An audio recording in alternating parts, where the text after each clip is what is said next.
मराठी विरुद्ध हिंदी असा वाद सध्या महाराष्ट्रात सुरू आहे. मात्र प्रत्यक्षात आकडेवारी काही वेगळे संकेत देत आहे.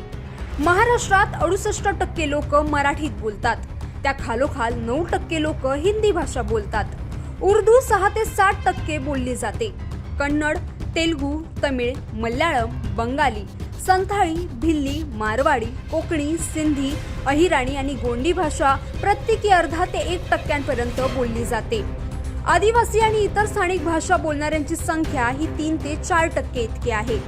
सातारा, कोल्हापूर, सांगली, पुणे ग्रामीण तसेच रत्नागिरी, सिंधुदुर्ग आणि नाशिक ग्रामीण या जिल्ह्यांमध्ये 88 ते 95% मराठी भाषा बोलणाऱ्यांची संख्या आहे. सातारा हा एकमेव जिल्हा असा आहे की जिथं 95% लोक मराठी भाषा बोलतात. मुंबई उपनगर, ठाणे आणि नागपूर या जिल्ह्यांमध्ये इतर जिल्ह्यांच्या तुलनेत मराठी भाषा बोलणाऱ्यांची संख्या कमी आहे.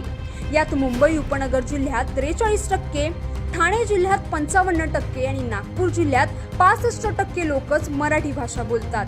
आता भारतात लोक कुठल्या भाषा सर्वाधिक बोलतात ते पाहूयात. हिंदी 52 कोटी 83 लाख लोक हिंदी बोलतात. बंगाली 9 कोटी 72 लाख लोक बोलतात.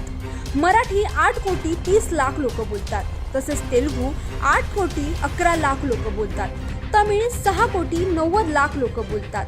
याचाच अर्थ भारतात 3ऱ्या क्रमांकाची सर्वाधिक बोलण्यात येणारी भाषा ही मराठी आहे, तर हिंदी ही पहिल्या क्रमांकावर आहे. कारण हिंदीच्या वर्गात भोजपुरी, अवधी, ब्रज आणि मारवाडी भाषांचाही समावेश आहे. ही आकडेवारी 2011च्या जनगणनेनुसार आहे. त्यामुळं 2025 मध्ये ही आकडेवारी बदललेली असेल. 2021च्या जनगणनेची आकडेवारी प्रसिद्ध झाल्यानंतरच याविषयी अधिकृत माहिती मिळू शकेल.